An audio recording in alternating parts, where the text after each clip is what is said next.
Hello and welcome to the Nothing is Happening Here Magical Realism panel. I'm here with two fantastic, amazing, incredible authors. And I just want to start off by saying, unfortunately, Anna Marie and Taylor won't be here to join us, but we have the show must continue. So we have some other experts here to talk about it. All righty. My first question here is if you could introduce yourself, who you are, what are your pronouns? You have them in your little name. So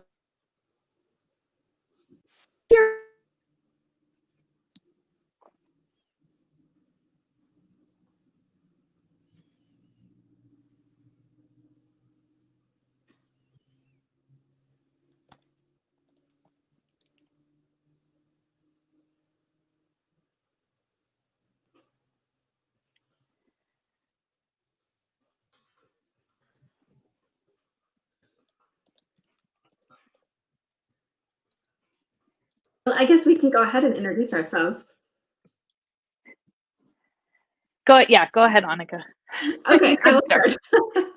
My name is Anika Fajardo, and I am the author of the middle grade novel, What If, I can do that, right? Okay, What If a Fish? And I am also the author of I'm going to go this way. There we go.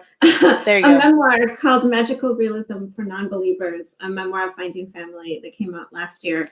And we got started. Yes, thank you. Were we supposed to say more about ourselves? It is up to you. I unfortunately did not hear the beginning part, but thank you for continuing. So it's up to you. All right. I'll let you go, Loriel. Okay. So my name is Loriel Ryon, and I'm the author of it's an upper middle grade novel, Into the Tall, Tall Grass. Sorry, it's a little shiny, so sometimes it gets the glare. And it's basically about a girl who ends up on this magical-ish journey through the desert to try to save her grandmother's life. It's got a little bit of everything from some magical realism to science to sisters and grandparents and first crushes and naughty little dogs. And I don't know, it's got a little bit of everything in it. Yes. We can't forget about the naughty little dog. I know, she's my favorite. My next question is, what was your inspiration for your novel? Go ahead, Anika. Should I go? Yeah, go ahead. Okay, so What If a Fish? Actually, I cannot do that. Okay, there we go. Such a pretty cover. I know, it's such a pretty cover. And this is Eddie, known as Little Eddie, and in the background is the city of Cartagena. The book designer is Paula Escobar, who actually lives in Colombia. So I'm super lucky to have her. So the inspiration for the book was a couple things. The story starts in Minnesota, where I live, and what happened was that I wanted to tell a story about a half Colombian, half white kid who is struggling with their identity, which is basically what my memoir is about also, although I'm not a boy. But to kind of parse, like, what is that experience of being half and half and not really understanding your other side that you don't live in. And so the boy in this book really wants to win a fishing contest to get to know his father better, who has died when he was little. And his father's from Colombia. And so he kind of gets into fishing, even though he's never fished before. And I know nothing about fishing. Like, I had to research everything about fishing for this book. But the reason, the kind of spark for this story was that I was actually walking by a lake in Minneapolis, where I live. And we walked by the fishing dock. And this young guy caught the most, like, you can't see my hands, like the most gigantic fish I'd ever seen in my life in this little Minnesota city lake. And I did not know that fish in the lake got that big. I didn't know anything about it. It was the weirdest thing. And then the fish bites the guy, and the guy's like bleeding. And it was like such a weird experience. And for some reason, like, I just couldn't get out of my head. And I kept thinking, like, what is he going to do with that fish? Like, is he going to bring it home and fillet it? And like, do you eat fish that big? And what kind was it? And I don't know why that really, but it also really struck me as something magical because it seemed so out of what would normally happen in a Midwestern lake. So I kind of started thinking about both of those pieces. And then I had spent a fabulous vacation with my extended family and my dad and my brother and his family. We all met in Cartagena from various places to have a family vacation, and I fell in love with that city. And so then that was the other inspiration to kind of it gave me an opportunity to visit Cartagena again. So kind of weird, two different things coming together. I don't know. I feel like that's kind of how it goes, right? You just kind of put all these like major strange pieces together and somehow they work. It's kind of, it's pretty cool. Let's see. So for mine, for Into the Tall, Tall Grass, there's a same kind of similar thing with like weird stuff. So one of my earliest childhood memories is, it's kind of a long story, but I'll keep it short. Basically, my dad was in the Navy and he would leave on the cruise for like a long time. And we were all really young, me and my brother and my sister. So we would leave our house and go hang out with our grandparents for a long time. And then like for the summer. And so my mom had hired this man to come cut the grass while we were gone. But he only cut the front yard. He did not cut the backyard. And we were gone for the whole summer. So I think we were gone like 12 or 16 weeks. And then we came home and it's like my earliest memory. I remember my grandfather like pulling the blinds open and there was like that orangey kind of light, like that night orange light with like the moths flying around. And the grass was like as tall as our house. And so I just remember that's just something that's always stuck with me. And it was just like an image. I had this image of a girl standing in front of this very strange, tall grass.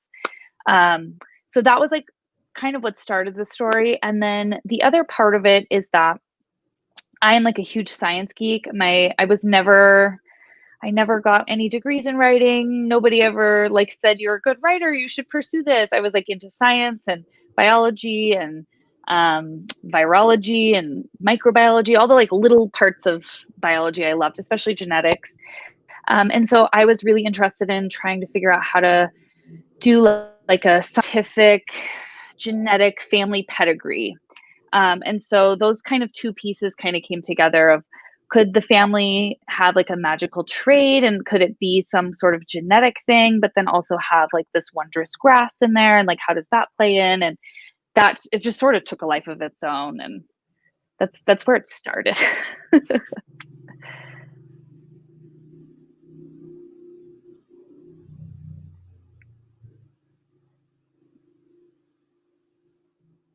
I really love that both of you are able to, I mean, like many authors, you take from the things that you love and things that you've experienced, and you create wonderful stories from them, from those experiences.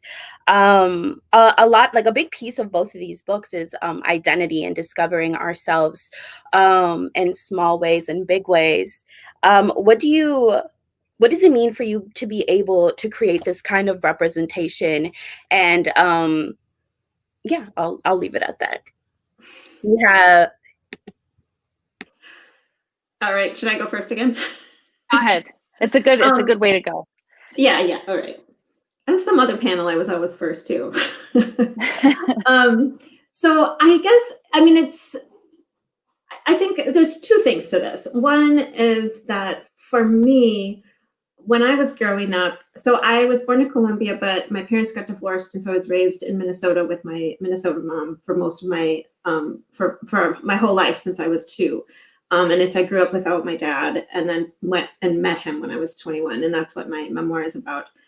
So I always felt quite out of place, even though now I think a half whatever kid isn't quite as different. But when I was a kid growing up in the 80s, it was a completely white neighborhood. Anybody who didn't have like blonde hair and the last name Johnson was like a weird person or weird and also kind of exoticized at the same time. And then because my parents were divorced, my family, my very close family, so my grandparents on my mom's side and my mom, and then later her second husband, they didn't, nobody really encouraged me to embrace the Colombian side of me, and then kind of pretended like it didn't exist, because it was partly because it was not a great divorce, and it had been separated. So the most representation that I saw when I was a kid is, I remember first I read the Anne of Green Gables books, of course, and I wanted to be a writer because Anne was in her whatever, her garret writing, and it was so romantic, and I wanted to be a writer. And I also wanted red hair. And then there's another series by the same author as Anne of Green Gables called Emily of New Moon. And I think there's only three of those books, but Emily has black hair. And I was just like, oh my God, there's somebody with black hair. That's a cool character. Like, I didn't even need, like, all I needed was like someone with dark hair. So that's like how low the bar was for representation for me growing up. But then I also think, so there's like that personal side of it, but also, I also had this piece of me that I was writing into my memoir, and I started writing my middle grade novel, What If a Fish, when I couldn't get my memoir published, and I've been trying to get it published for quite a while. And I've kind of felt it's just time to give up and write the book that I would have liked to read when I was a kid. And so I took a lot of the same ideas and the same kind of dual experience that was in my memoir and just kind of dropped it into this story with this kid. The kid just kind of grabbed me and wouldn't let go. So he clearly just really needed his story told. So it was kind of from both personal and also my own experience as a kid. Yeah, I would second that. Like, with, like, I don't know, this was the second like whole book that I finished. And I think, I can't even remember. I think in the first one, all my characters were like fully white. And I didn't even think like to draw from my own life at first. And then I was like, well, what if it was like, like my family, where it's like, you've got a white dad and a Mexican American mom. And like, what if they lived in the desert and it was like with the mom side of the family? And, I didn't delve into like the identity part of like the culture as much in this book. I just kind of wanted it to be there. Like, I just wanted it to, I mean, it's not a super like happy story. It's kind of this like emotional story, but like, I just wanted that to not be the main focus. Cause to be honest, when I was a kid, it really wasn't a huge focus. It was more like something that I started grappling with when I was probably in my later teens and early 20s. And even now, like my brother and sister and I, we're always like talking about it now, whereas before we just it just was. But also that was like during those ages was like before my parents got a divorce. So my parents got a divorce when I was like, I think I was about 14. And so prior to that, we just were this sort of blended family, and it wasn't this kind of, it was just what we were. We didn't really know anything different.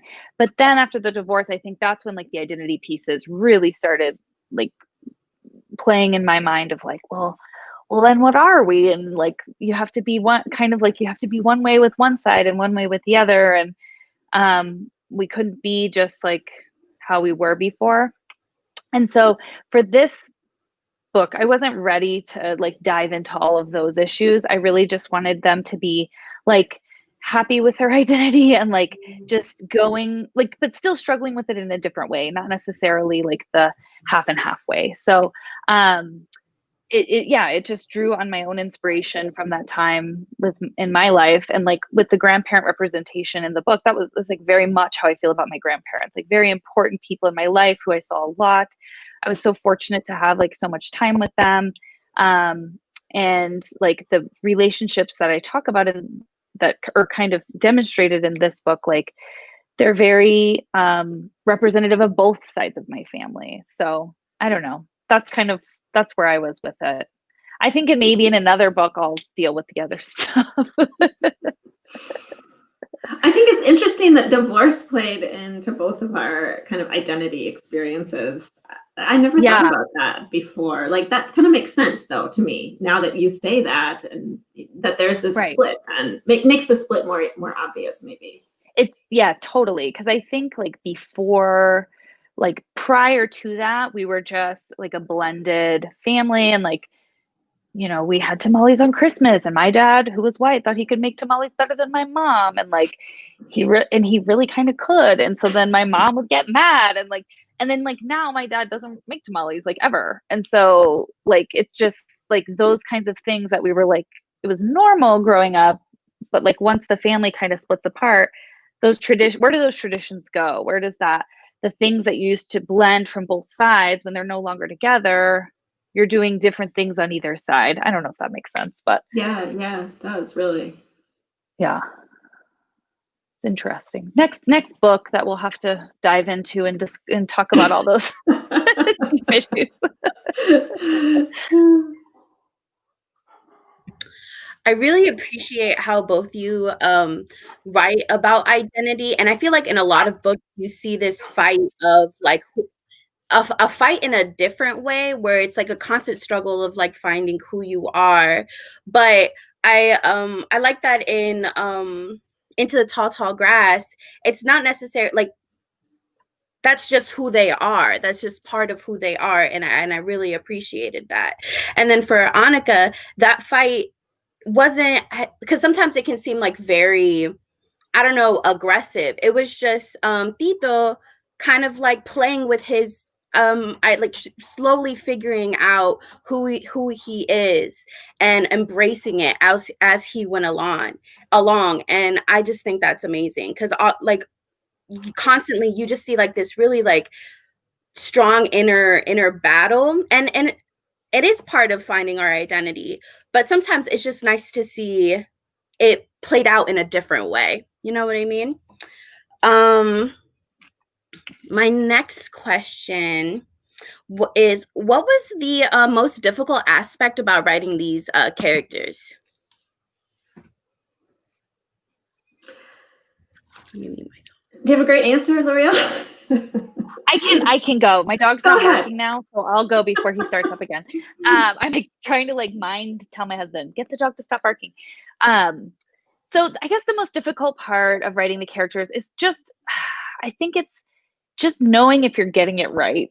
like like deciding like what their backstory is and what they're like and who they are, and is this the right call, and does this serve what the story that I'm trying to tell, and just like as a pretty new writer, just not knowing if you're making the right calls along the way.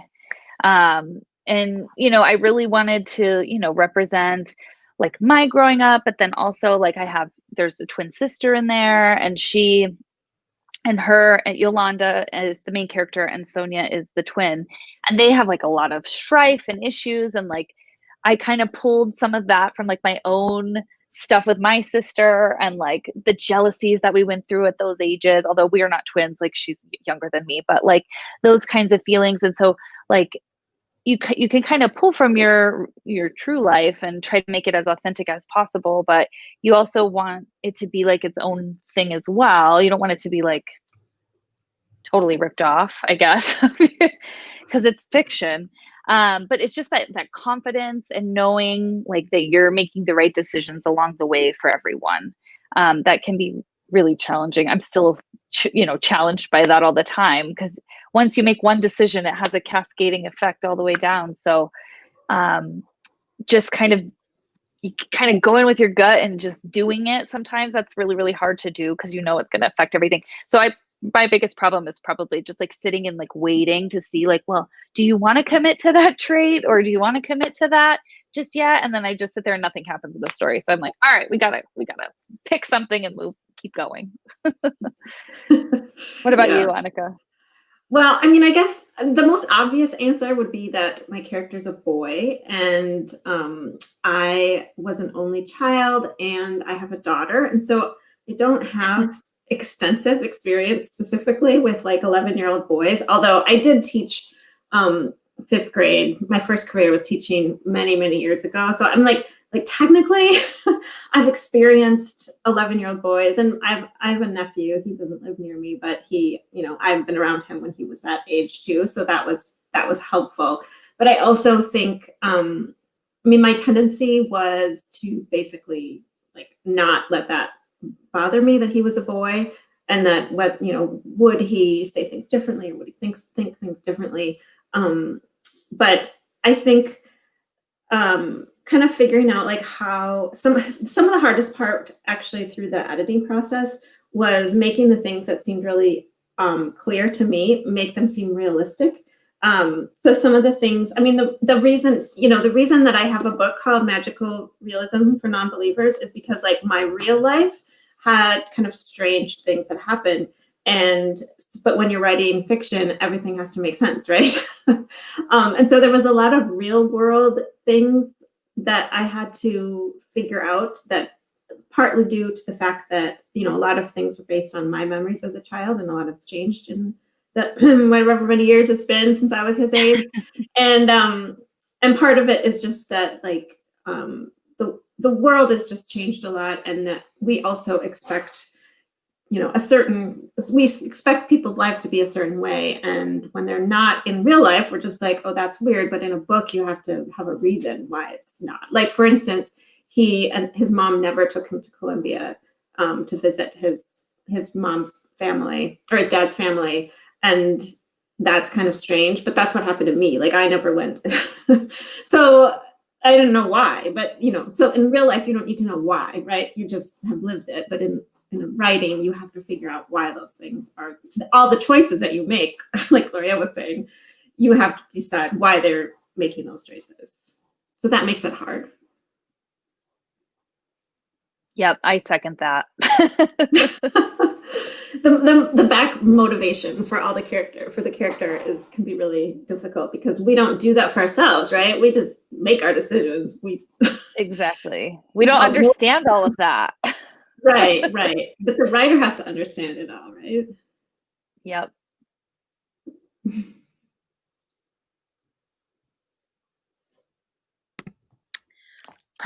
My next question was like, why is the setting and I find it magical realism, or in like a lot of stories that have magical realism a part of their plot, their setting, the setting is like super important. So I wanted to know like what made you choose these places? Anika, we kind of heard a little bit about that, but if we could expand a little bit more on that. Well, so basically my take on magical realism has been that, it was born out of, I mean, it began popularity in Latin American literature, right? And it was a response to political protest, and a reflection of, a colonized culture where there was this kind of duality all the time, and that it was used as sort of a subversive way to say something without saying it. And so I kind of had this idea in the back of my head. And then to me, I have been proven wrong on this a little bit, but to me, like, let's take ghosts, right? To me, ghosts exist in Latin America completely. I saw a ghost when I was there and wrote about it in my book, and I would never expect to see a ghost in Minnesota. People have questioned that, but for me, the ghost, the magical realism, the surrealismo, it happens, like, it's part of reality. So I'm so lucky. So I just got to interview Julia Alvarez a couple nights ago, and we talked a little bit about magical realism, and she had read my book, which was amazing. And she said when she first gave her dad 100 Years of Solitude by Gabriel Garcia Marquez, he was like, this isn't magic. This is just like life. And so I love that idea that magical realism is just life when you're in a certain setting. And so the magical elements that happen in What If a Fish all happen in Colombia, because that's where they're real to me.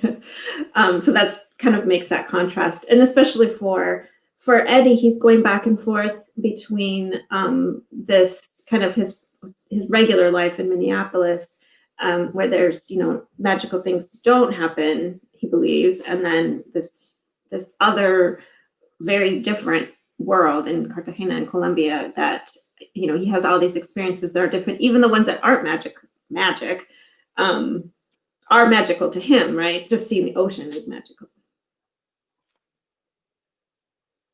I love that, Anika. I think that's such a good, I love how you describe that with the duality, and like, I just think that's a really awesome way to think about it. It's really interesting. So yeah, so for mine, I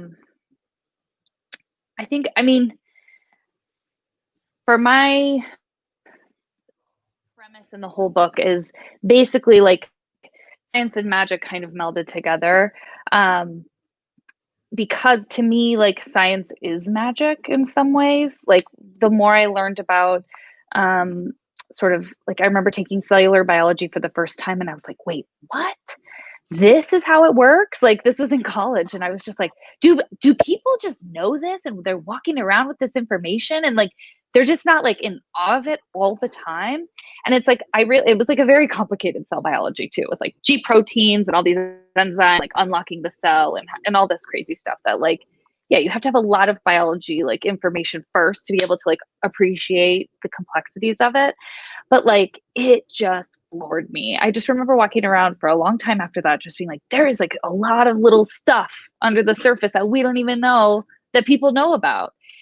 And like, you just walk around like it's not a big deal. And this is a big deal. So that was kind of like where my like love of it started. I've read various magical realism books and like different things, and I was studying it and thinking about it and like, what could I do with this? Because to me, like, one of the sort of things that I took away when I was looking into it was, and really sort of loving it, was how to make like the ordinary extraordinary. And so there's like so many things that we walk by every day that we don't really appreciate to like the full beauty of it, or the full like capabilities of like how freaking magical it is. And so like the whole, like the grass growing as tall as my house, like Anika said, that was like a real thing that happened, but it felt so magical in that moment. Or like like seeing butterflies or bees, or like the wildflower blooms in the desert, and all of that. Like, to me, those are really kind of incredible magical things that may look ordinary or may seem ordinary, but like it was important to put extra attention on those things. I was a military brat growing up, so we kind of moved around a little bit, and then we settled in New Mexico, and I hated it. I hated moving there. I remember my dad had me in the car, and I was separated from the rest of the family because I was 12 and like super grouchy. And he was like, you are not spoiling this move for everyone. Like, you just like keep your grouchy self in the car. I was like, this place is so brown and so ugly, and I can't wait to get out of here. And when I was 18, I left. I like hated New Mexico. Well, I came back and I actually like adore it here. I love it here. And so like this book and the setting and like the beauty of the desert and the magic of the desert, it's sort of my love letter to New Mexico. And which is why I chose to have this setting in New Mexico as well, just to kind of ask for its forgiveness for me hating it for so long.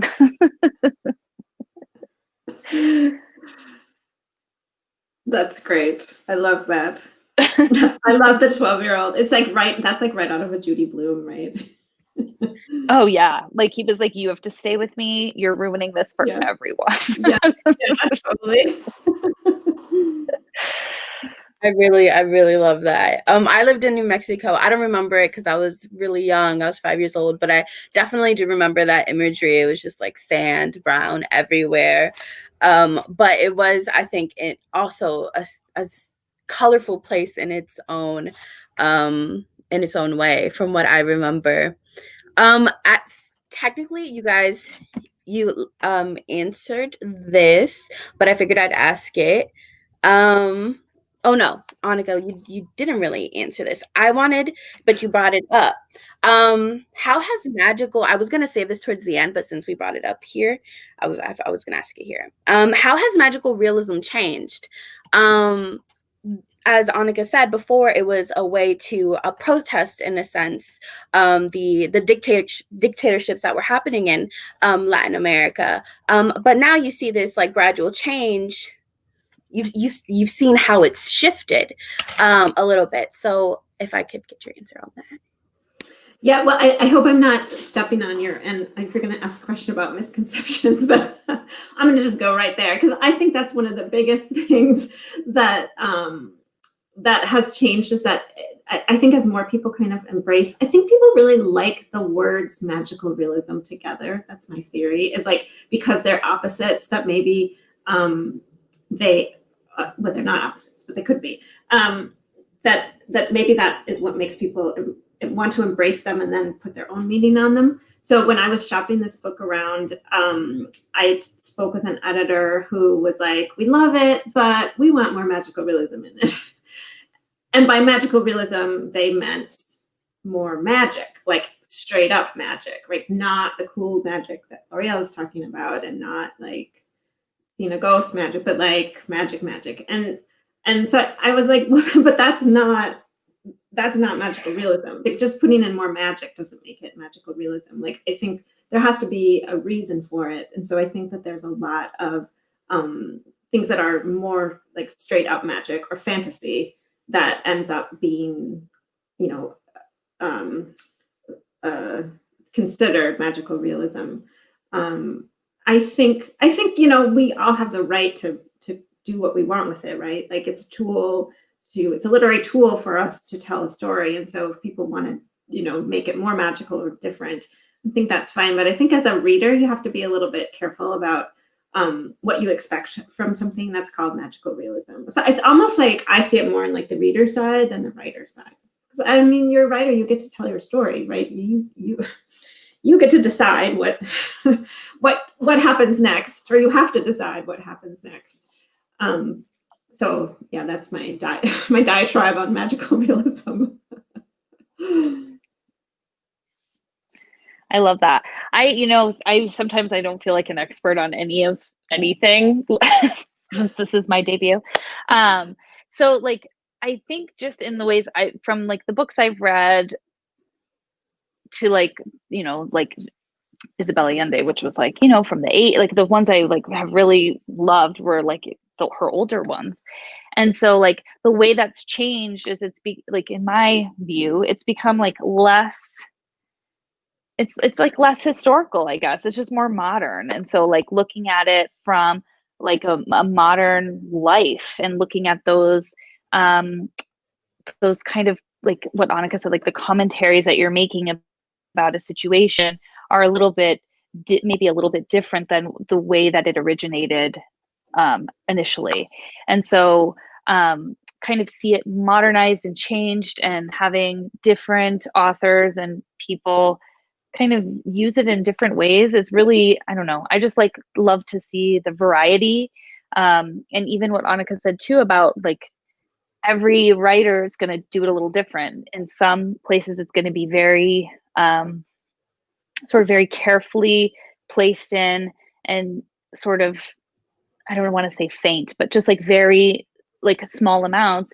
And then you're going to see it a lot more, I don't know, heavy or thick in other works. And so I think that I totally agree with you, Anika, because I feel like some readers are expecting fantasy when they pick it up, and then some are like really thrown off by any of the magical realism parts of it at all if they're not expecting it, if maybe it just has a touch of it. And so I think a reader has to kind of know what they're getting into, almost, if they're going to be ready to like enjoy it, or just be open to it and see if it's something that kind of they can connect with, because it can be a little funky sometimes, but I don't know, that's why I love it. Yeah, me too. It's like, wait, did that just happen? Wait, what? I gotta read that again.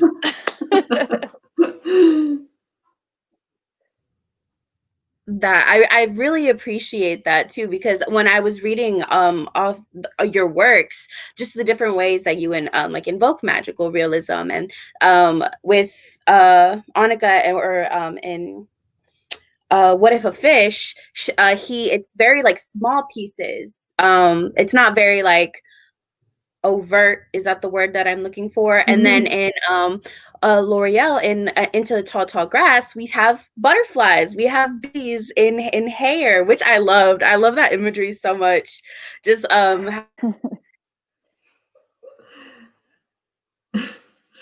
Uh-oh, we lost her again. Uh-oh, we lost her again. It's funny though, because I decided to make my, like, the little elements of magical realism in my book be things that he could think, did I just dream that? Or did I just, like that, the end of Wizard of Oz, when she ends up in her house and she can kind of think like, maybe she dreamt this or maybe not. Like, I wanted to do that partly because of the character is really into facts, and like he's really like a literal kid. So I feel like real, like, crazy magical realism that you can tell like really happened to you maybe would freak him out too much. So I wanted to be a little bit. He wouldn't have been able to handle it. Yeah, like maybe he couldn't handle it. So I don't know. I didn't realize that until later that that's what I was doing, but that's what I was like. Yeah, like I think that's such a smart choice for like him, because like you said, like he's very like fact-based and, yeah, sort of a literal thinker.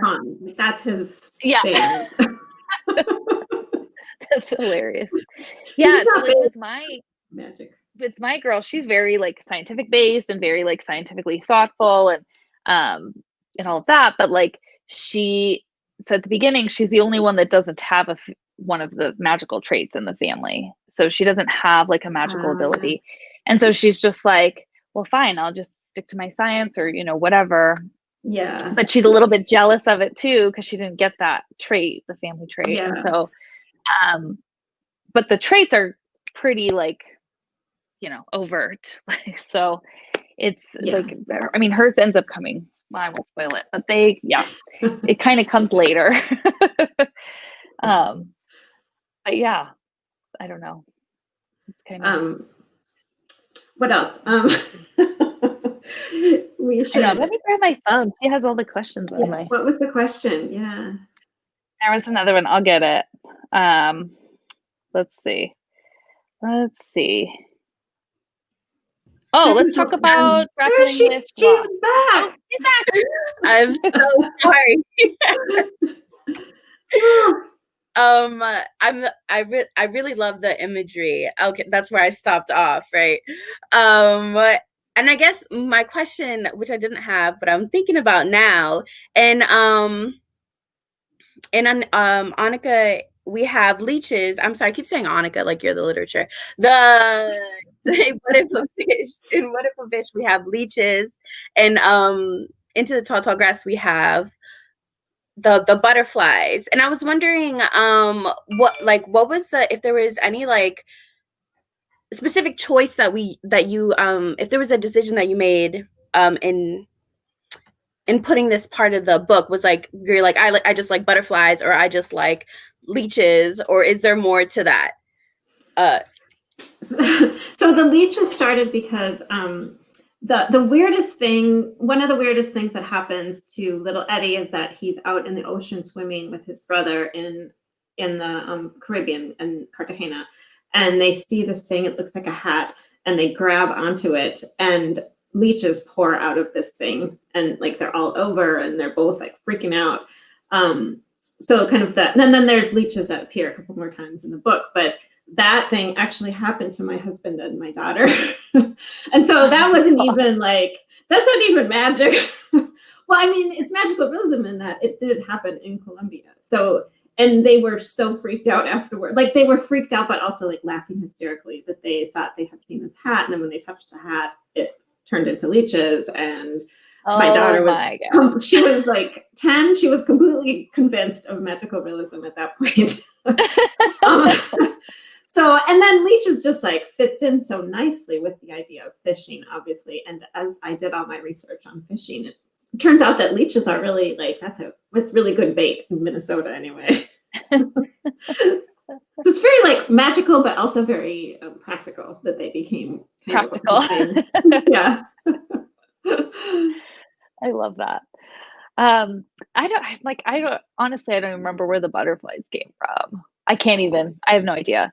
I do kind of remember the bees. Butterflies are such a standard, like magical. Right. Well, maybe that's why. Right? Like everything I've read has butterflies in it.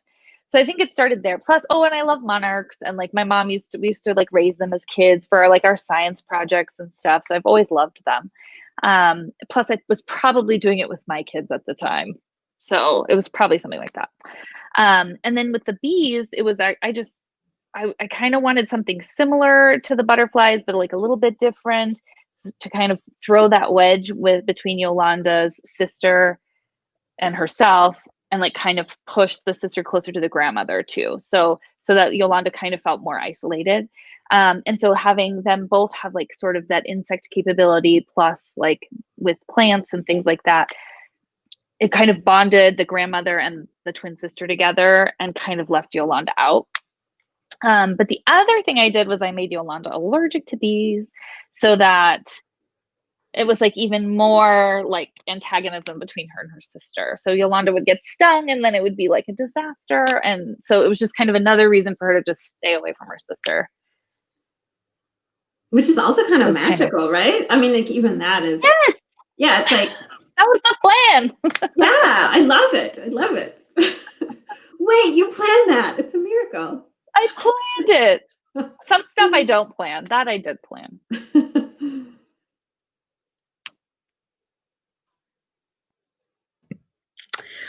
One of the things, and familial ties are really important in both of these. We have Eddie with his older brother.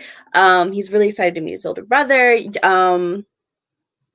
Yolanda with her her grandfather. I had a question and I lost it, but we'll go with the original question, which is, each of your books grapple with loss, and be it by family, loss of self, loss of friendship. Why do you think it's important to have these conversations about loss, especially with growing people? Do you want to go, Anika? So I just got asked this question earlier this week, and I wish I could remember what I said. I mean,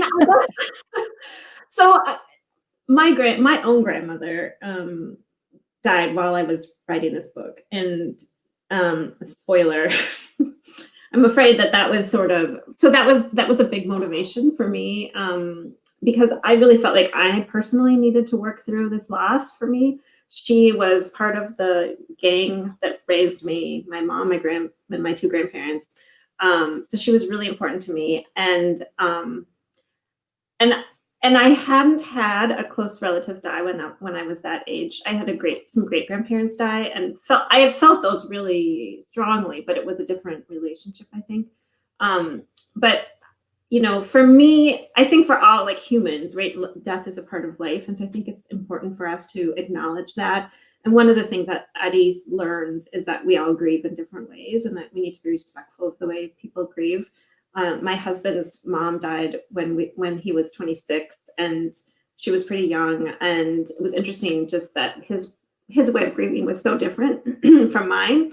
And so I think that's important for kids to see, that it doesn't have to be it doesn't have to look like it looks in a movie, or, it can look like, you can still have fun, even if you're grieving. You can still laugh, even if you're grieving, or you might go away and not talk to anybody for 2 weeks when you're grieving. And then, and I think that it's important for kids. I don't think it should be a taboo topic. When your goldfish dies, my daughter's first death was her goldfish, and it was very, very sad for like a day. And I mean, I think that's, I think that's good for kids to experience. That's one of the realities of life. However, it's not maybe a great topic this year to have a book release during some hard times. So I don't know. Maybe people need to work. It'll be there when people are ready for it. Right. Exactly. Yeah. No, I would agree. I think one of my biggest fears at age 10 to 12 was like losing my grandparents. That was like, and it was a totally taboo topic. Like we didn't really talk about it. I think I had been maybe to one great grandparent's funeral, and it was very scary. It was like, probably, I still like, it was just, everyone was just so strange, and like it was this strange thing. and nobody wanted to talk about it. And I felt like I really needed to kind of process it, but I didn't really know which questions to ask or how to process it. And so for me, like when I was approaching writing this, and I was like, well, what was your biggest fear, at that age? And I think it was like loss. Loss was my biggest fear because I didn't understand it and nobody really wanted to talk about it. And so like for me, writing this book was like, I was almost writing it for my 10 to 12-year-old self of like, okay, so if your biggest fear happens, this is like a way for you to kind of move through those, like here's how you process it and not feel like completely devastated by the end of it, where there's like still that flicker of hope and like moving on and like appreciating the life that people had that were important to you, and like still feeling sad and grieving, but like you're okay at the end of it and like their life meant something. And so like I think that was honestly like the reason, like when they say, why are you writing this book? Like that was the reason. I was writing it for like my 10 to 12-year-old self to talk to me about how to talk about death and loss and grief and all of that. So, and I think hopefully my kids will read it one day and then they'll be like, oh, great. Like that's what I needed.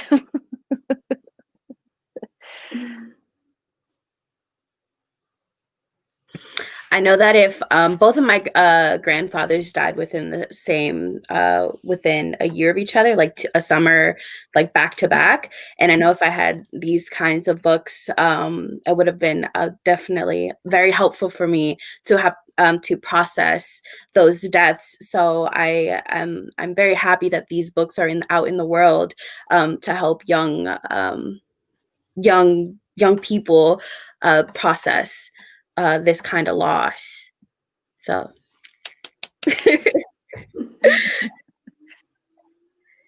yeah, just looking through the questions. I guess you both touch on it. But what do you want? What's like the big thing that you want your young readers to take from both of these books?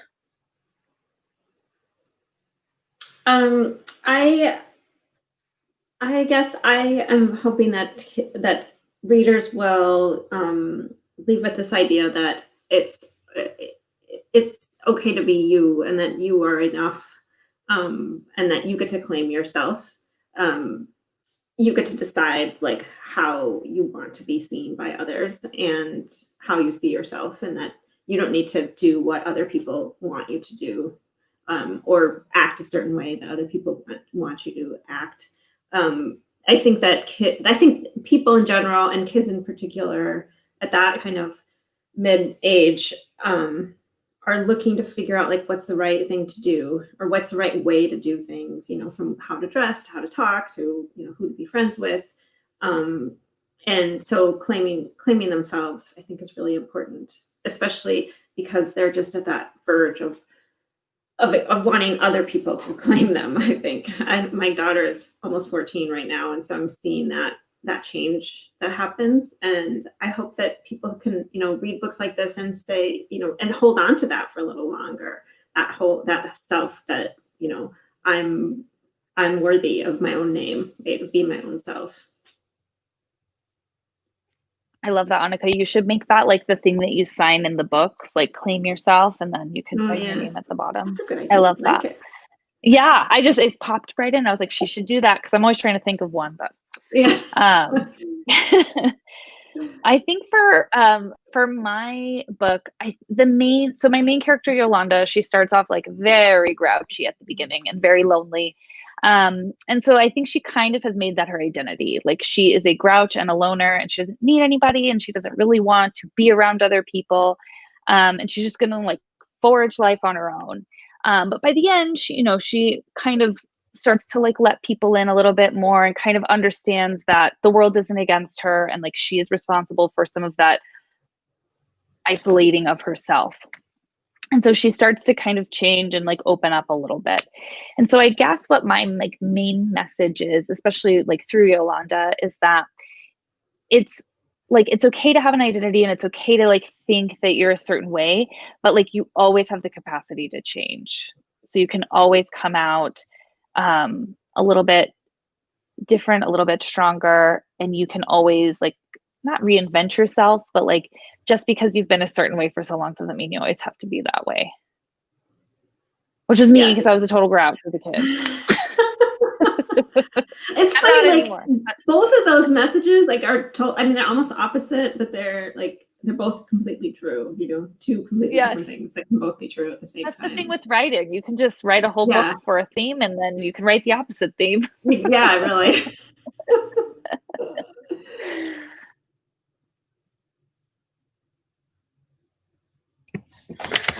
What role does language play in your books?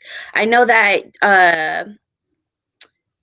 Abuelita speaks a lot of Spanish throughout Into the Tall Tall Grass. Eddie is learning Spanish. He's doing his best to learn Spanish when he goes to Cartagena. So I was curious, like, did you have was it like, I need to involve Spanish, I need to make sure this is present in my book, or was it just something that came naturally? Like, you're like, no, this is it just happened, I guess. There's like 3 questions there. Well, I think it's pretty realistic that a kid growing up in Minnesota with his white American mom would not be speaking Spanish, even though she spoke Spanish before her husband died, and she did live in Colombia. So she does, his mom knows how to speak Spanish, as do I, but I don't speak Spanish with my daughter. But I know also that as somebody who is claiming a Latinx ethnicity, there's a lot of pressure to speak Spanish and there's a lot of kind of controversy around the Spanish part. And then a lot of assumptions that you speak Spanish if you have Black hair. And I think that the language then is also part of trying to fit in and trying to claim your identity. Watching my daughter, the first time we went to Colombia, she was 6 and she would not speak any Spanish, even though she knew a little bit. She just would like clam up when her grandmother spoke to her in Spanish. She would answer in English. My stepmother doesn't speak a word of English. And then the next time we came, she would try a little bit more. And then the next time we went, and then the next time we saw them, it was just like she would try anything. She was just like speaking as much as she could. And so, it was interesting to see that progression. I think that, it's this human need to communicate, right? So if there's suddenly a reason for you to learn Spanish, right, then it's going to be if abuela is around all the time and she only speaks, she doesn't speak very much English, then you're inspired to speak Spanish. I personally love, there's a moment when he first goes to Colombia where he is kind of hanging out or playing with the neighbor kids, and the neighbor kids don't speak any English and he doesn't speak any Spanish. So he just like starts saying like tacos and like all sorts of random words that he knows, fiesta. And he says them like he's having a conversation, and then like the Spanish speaking Colombian kids like repeat all of his silly words back to him. And I feel like that's like a way where he's trying to figure out like, how can I embrace this when I don't actually have access to it? And I think like you like fake it till you make it, right? So I think like that's a really basic part of kind of embracing it, to be, it's not meant to be in insult or anything that's seen. I think it's just very real that you would try. I mean, he's trying the best he can, right? That's a totally kid thing to do too, right? For that age, like that's like absolutely perfect. I love that. Well, so for the Spanish in my book, it kind of just came naturally. So growing up, like my grandparents spoke Spanish. My great grandparents only spoke Spanish. My grandparents spoke English and Spanish, and then my mom only speaks English and like a little tiny bit of Spanish.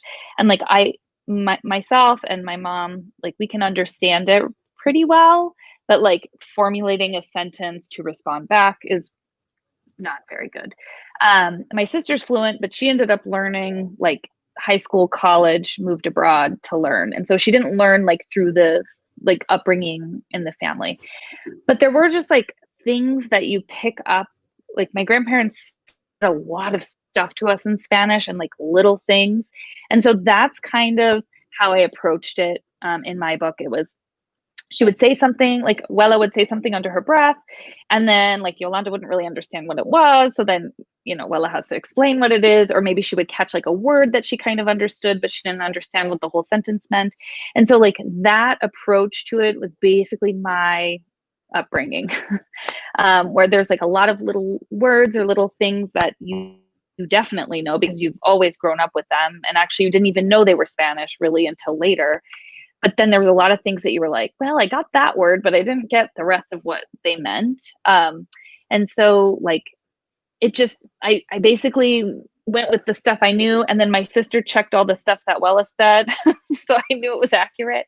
And it still could be, you know, it could be like not 100%. I was like, any errors are my own. So I don't want to blame my sister if there are errors, but like, it was just kind of that thing. Cause like when you are a mixed kid or you're, you know, like a big part of my grandparents not teaching my mother Spanish was to assimilate. Like, we want you to, you know, you just be like, we don't want you to speak Spanish. We just want you to speak English. That's going to lead to the most success for you.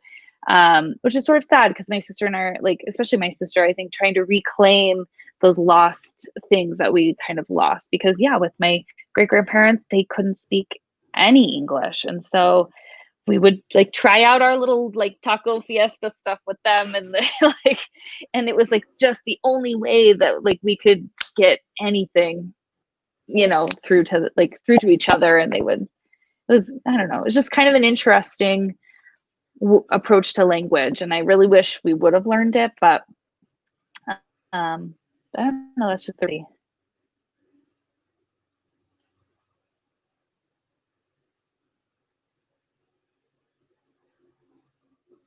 I do want to respect both of your time. I know that Ola said that we had an hour.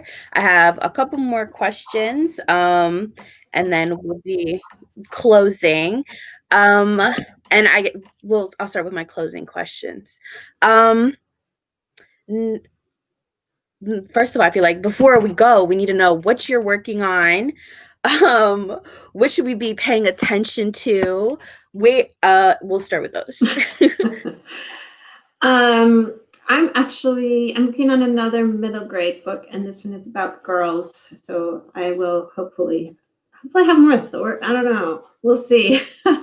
I am going to be exploring half siblings for my whole career, I think. So it's more about half siblings again. So I'm excited about that and about changing gears. And I guess I'll just put in a plug. Is it going to be magical realism?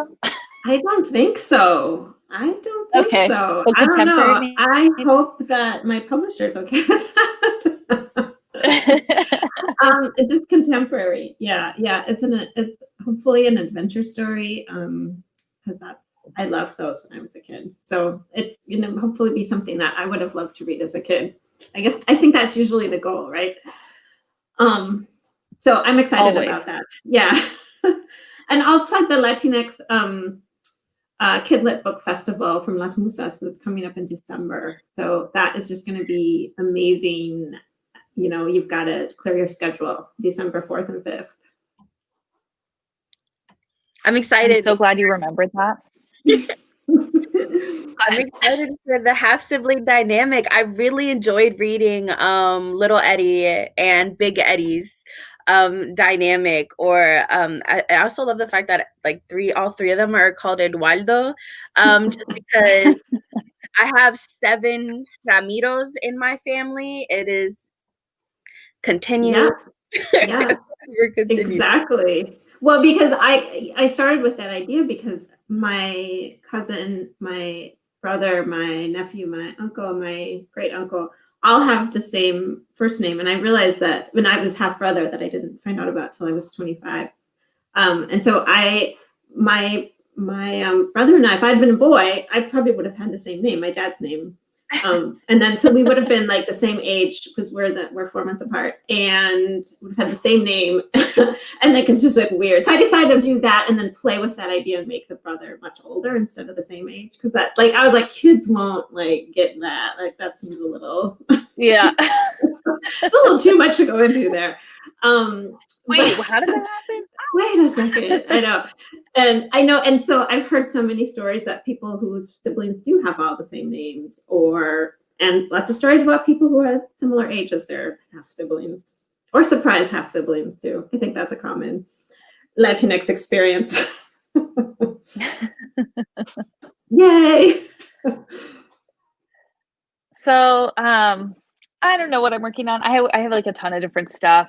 Book 2 has been proven to be that typical thorn in the side of book 2. So and working in the middle of a pandemic has been challenging with 2 kids at home. So you're a nurse, right? And I'm a nurse. Mm-hmm. And I'm a nurse. So it's been hard.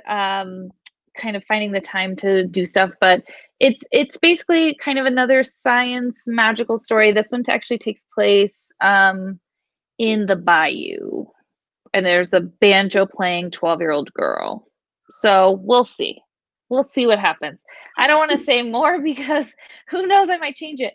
But there's that, and then I've got like another one set in New Mexico I'm working on. I always have like way too many projects and like not enough time or depth on any of them. It's just like a lot of ideas and no execution. And then I don't know what we should be looking out for. Definitely the Latinx Kid Book Fest, December 4th and 5th. Go to the website. They even have stuff you can buy, like, what do you call that? Swag or whatever. Swag. I always say swag. And I don't know what else. It's just help out your debuts, your middle grade, young adult debuts for 2020 and 2021. I think it's been a kind of a rough year to debut, but even with all these virtual events and everything, I think it's helped a lot. There's a lot of stuff I wouldn't have been able to participate in, being like living all the way in New Mexico.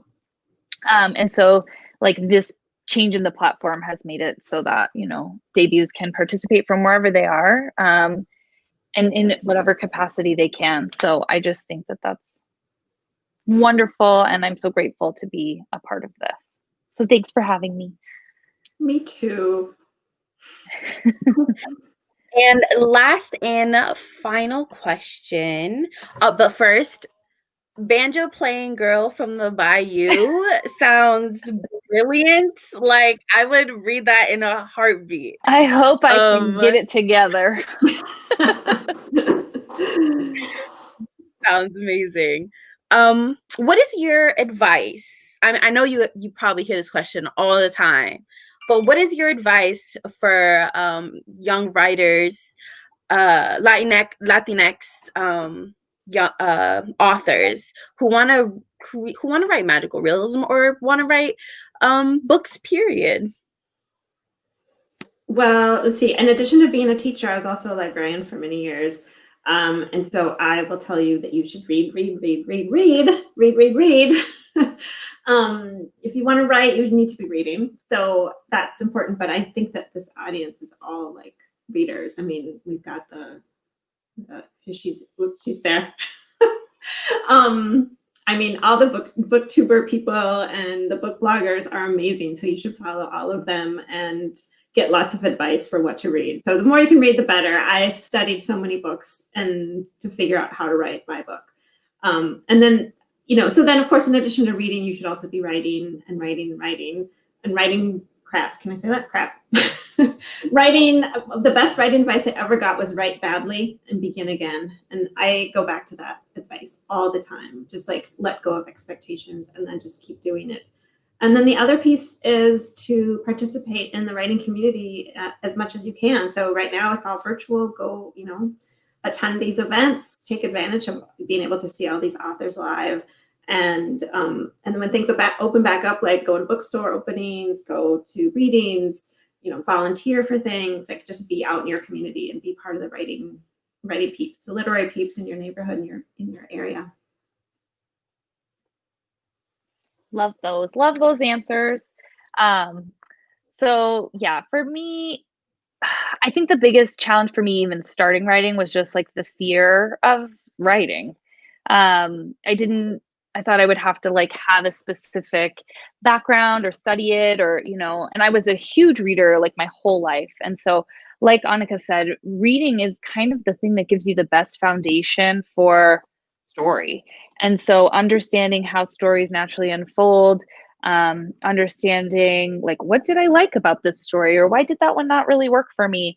And just kind of figuring out what you like will help you write. So you don't need, you can have, you know, like a degree, or you can take writing courses and all of that, but you don't have to.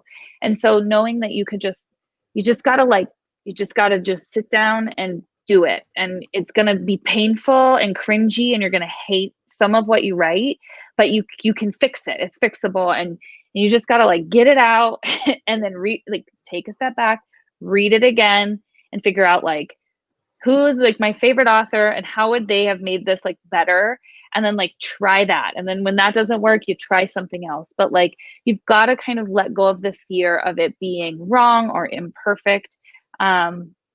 I think the biggest thing I didn't understand when I started writing was that you don't get it right on the first or second try. Like it takes multiple drafts and revisions and editing to get a finished book where it's at. And I think that's even where I'm at with book 2, where I'm like, God, this is such a mess.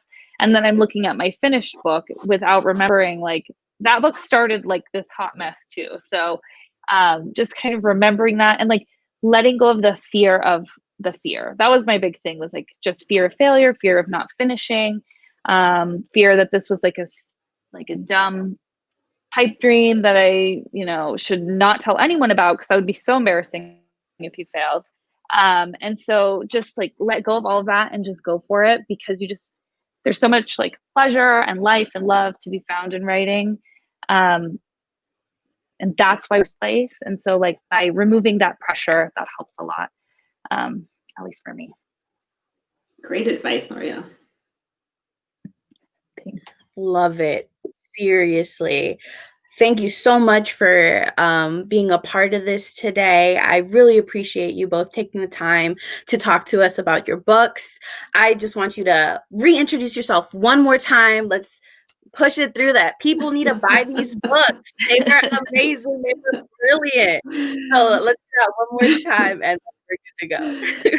So if you like magical realism and kidlit, pick up What If a Fish. And if you like memoir, be sure to pick up this one, Magical Realism for Non-Believers. It's a mouthful. And then this is Into the Tall, Tall Grass. Let me see if I can get it closer. It's got a very beautiful, shiny foil cover. Yeah, magical realism, science, it's got a little bit of everything. So pick it up. Yay. Yes, pick it up, buy them, purchase them anywhere they sell books. Thank you for tuning in. This is it for Nothing Is Happening Here Magical Realism panel. Shout out to Paola for creating this, for hosting it. It's such an amazing job. Y'all need to go follow her. And also her coffee, you know, pay for her coffee too. So thanks so much. Have a great one and stay colorful, fam. Thank you. Thank you.